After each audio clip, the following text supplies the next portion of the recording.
Hello everybody. I thought I would make a video talking about our experience using the Model X as a getaway slash imminent disaster getaway vehicle. Uh, Speaking specifically in reference to Hurricane Irma.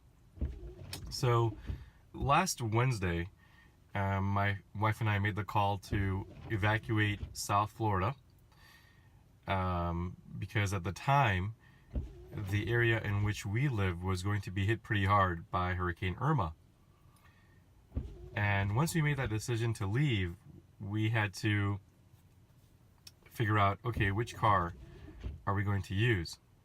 Our Tesla Model X, 90D, or a minivan? And we decided to take the Model X for two primary reasons. The first reason is I just the day before had a pretty long day at work, and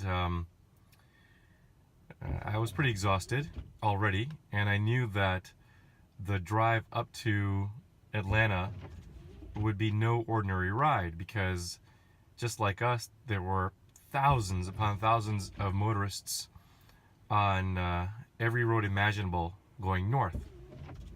So we knew we were in for a long drive. It ended up being a 24-hour drive, and we would have never been able to predict that it would have taken that long to get to Atlanta, but that's what happened. So the Model X, we chose that because all things considered for us, with driver fatigue setting in, driving throughout the night, we needed, we felt we would benefit from autopilot, which we did. Oh my gosh, autopilot definitely served us well. It made the driving and the 24-hour drive with two young ones much less taxing than it could have been. On the way to Georgia, one of the advantages besides autopilot that we had not thought about ahead of time, but it turned out to be an advantage, was we didn't have to wait in these excruciatingly painfully long lines for to get gas. Virtually every gas station we passed up, boy, the lines were just really, really long. So that was an unforeseen advantage. I guess due to the lack of Tesla density, at least during our drive, we had no issues with supercharging, so that was fantastic. And actually, the supercharging experience, every stop allowed us to, do basic things like diaper change, get freshened up, but also get a little bit of rest, which, as you can imagine, was much needed, during a 24-hour road trip. The second reason why we chose to take the Model X was it's the safer of the two cars that we have. It also happens to be one of the safest cars on the planet, but considering the information we had on hand at the time, that we were running away from what was going to be a severe natural disaster, we wanted to make sure we were in the safer of the two vehicles, just for general safety of our family. By the way, what you're looking at right now are remnants of Hurricane Irma. There were rolling power outages. Actually, I think close to 1 million customers are still out of power or something like that in Georgia. Matter of fact, I met a few people in the hotel lobby right now who live about 20 miles from the hotel, and they were saying that they lost power, so they stayed the night at this place. But now, today, again, we checked in. We left Florida on Wednesday, we checked in on Thursday afternoon, and today is Tuesday morning, September 12th, and I'd like to go home. So, I'm in my car, and I'm looking at ways to get home. So, in the Tesla navigation app, you basically punch in your destination, and the computer tells you which route to take and where to stop to charge up. So we're right here, northeast Atlanta, just outside of Atlanta, and I can charge here in Decatur, And then I can make my way down 75 South and charge again in Macon. As you can see, at least 8 out of 8 stalls are available. Well, at least that's what it says as of now. And things are great. So from Macon, I'd like to continue on down 75 South. But then you get to the next supercharger, and you see it's kind of grayed out, or dimmed, if you will. And what's interesting is, though, even though it's dimmed, you can see that there are 2 red marks indicating that 2 stalls are in use. So you click it, and it says, sure enough, supercharger, Tifton, Georgia, 6 out of 8 stalls available. But yet, when you take a look at it, when you click elsewhere on the map and you take a look at the icon again, it's dimmed. I called Tesla roadside yesterday to ask them what the difference is, and they were saying that when it's dimmed like this, the information may not necessarily be reliable. They can't reliably say that that the supercharger will remain online. They can't reliably say at what rate the cars are charging. And mind you, this is information that I received from one Tesla representative. So perhaps, you know, if you speak with someone else, information may be slightly different, but that's what I was told. So from Macon, if I go down 75 South, I'd be taking a risk because there's no guarantee that this charger will still be available when I make it there. And even if it is still available, check it out. So we go further down, continue our trip on 75. The next charger would either be Live Oak, Florida, which is temporarily closed, or Lake City, Florida, which shows reduced service. And interestingly, one says temporarily closed, the other one says reduced service. So reduced service tells me perhaps maybe that some stalls might have power, but might not be at supercharger level performance. I don't know. And what's disconcerting is it doesn't even tell me how many stalls are available. So basically at this point, taking 75 is out of the question. So let's go back to the Macon supercharger. So let's say from Atlanta I go to Macon, I charge up there, and then I go eastbound along 16 towards Savannah, and I run into the same situation of this dimmed icon. When you click on it, it says that at least 5 of 6 stalls are available, and sure enough, it shows 1 red mark, which means there is a Tesla currently charging. By the way, the lag time between what's really happening on the ground versus what shows up on this in-dash GPS is about 5 minutes, is what I've been told. So it's the same predicament. From Macon, I can take a chance and I can go eastbound to Savannah, but I may be, myself and my family might be stranded there if this charger is offline. Now, in best case scenario, let's say this charger is online in Savannah.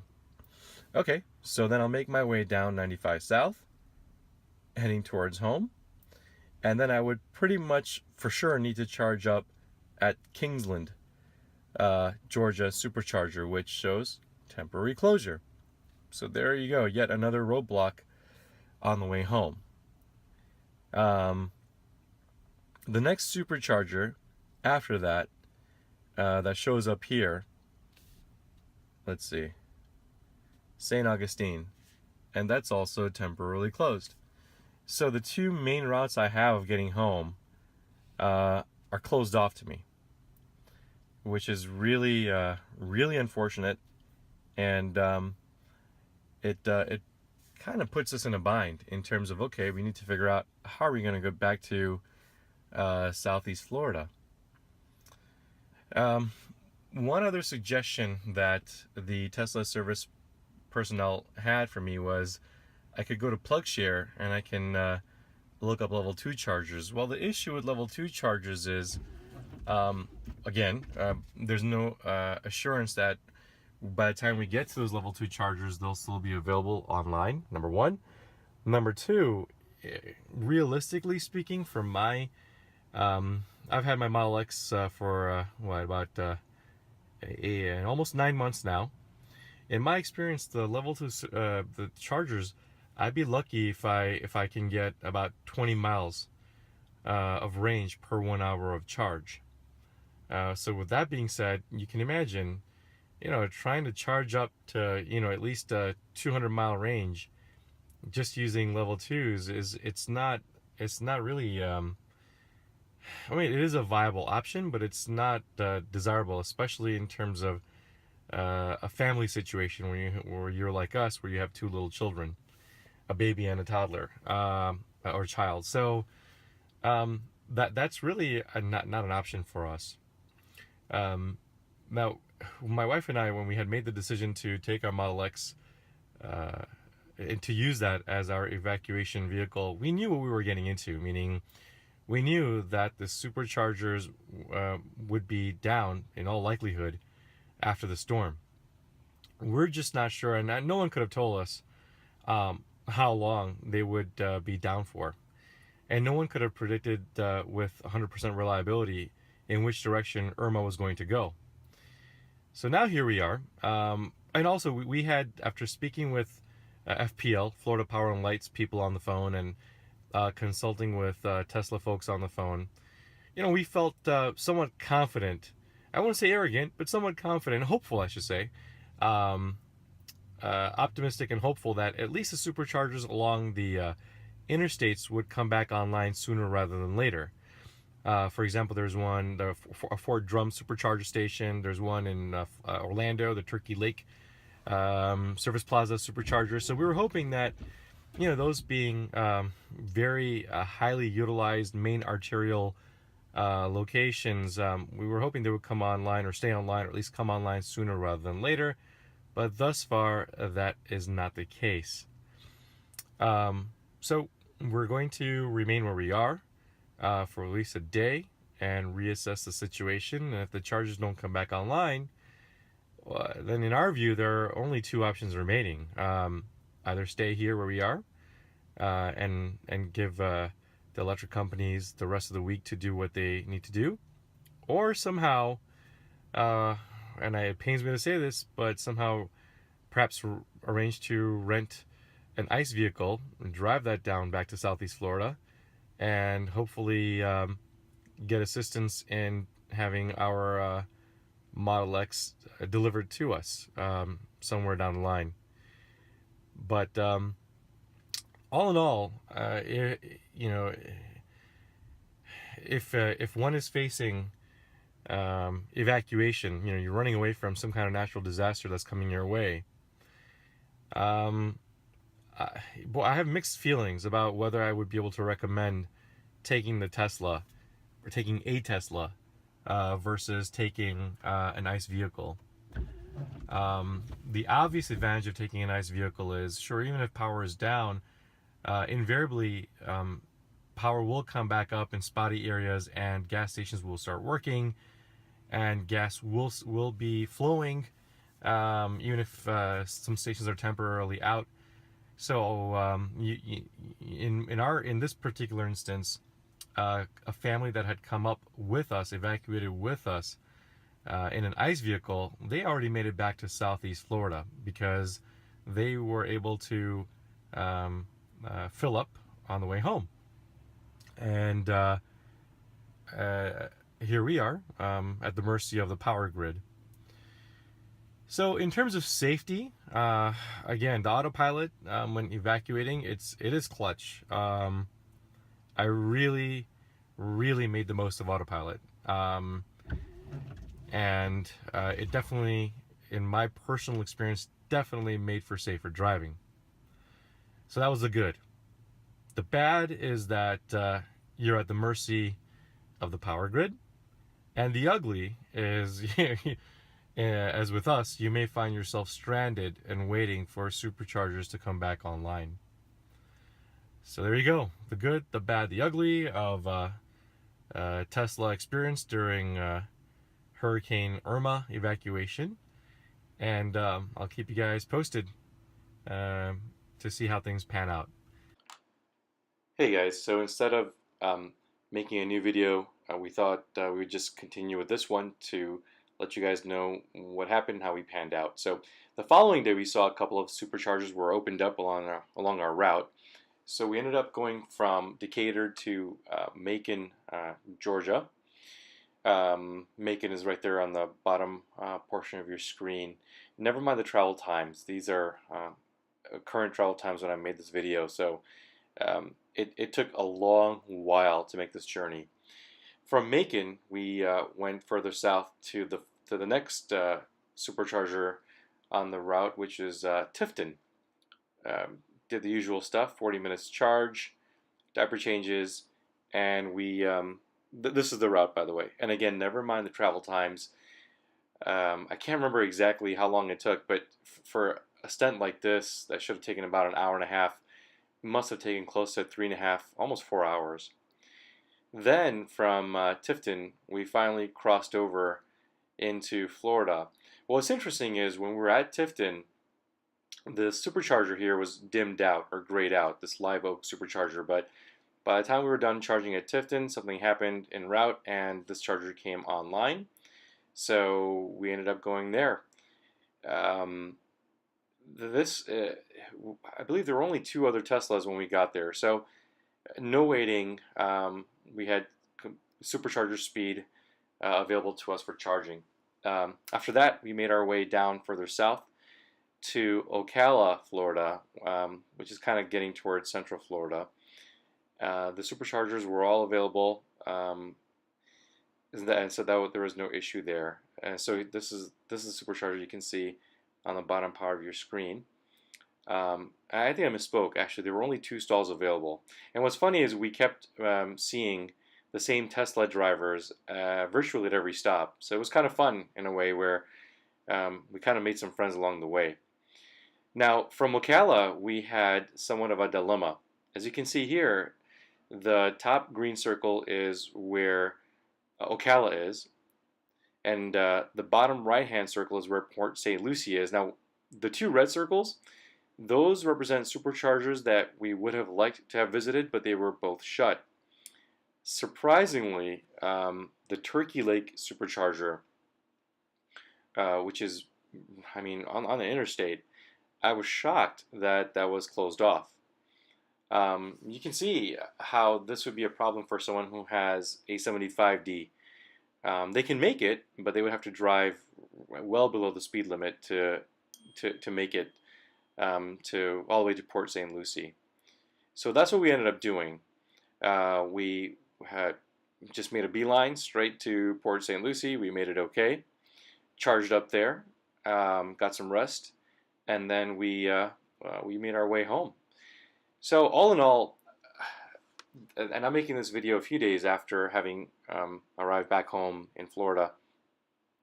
You know, my wife and I were discussing in retrospect, would we have done anything differently?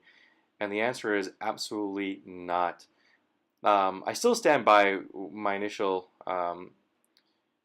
just a few minutes ago when I said the good, the bad, the ugly, you know. That still stands. But, you know, God forbid if we have to evacuate again, I would most likely, we would both, my wife and I, would most likely prefer to take our Tesla for all the reasons that I had mentioned. Safety, supercharger availability. Mind you, you have to be aware that on the way back, coming back after a severe storm, you will be at the mercy of the power grid. In this case, the East Coast was relatively spared, which is good. I don't know what would have happened had a Category 4, Category 5 directly impacted our route. I don't know what would have happened in terms of the length of time for the superchargers to come back online.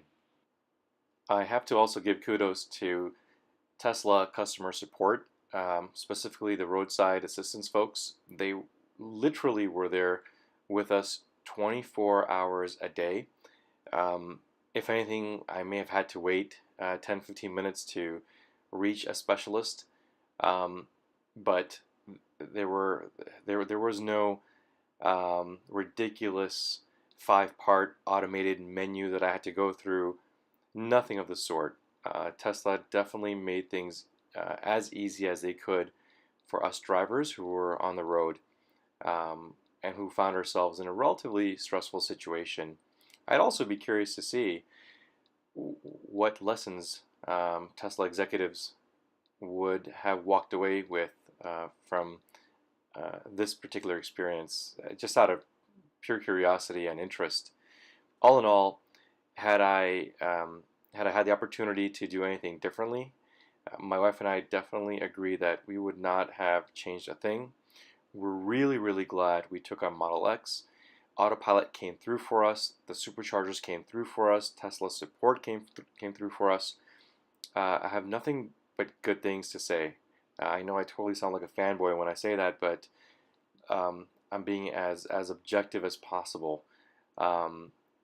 Definitely, Tesla came through for us, and I'm really happy that we took our Model X. Thanks for watching if you've watched up to this point in the video, and feel free to leave your thoughts behind in the comment section below. Take care. Till next time. Bye-bye.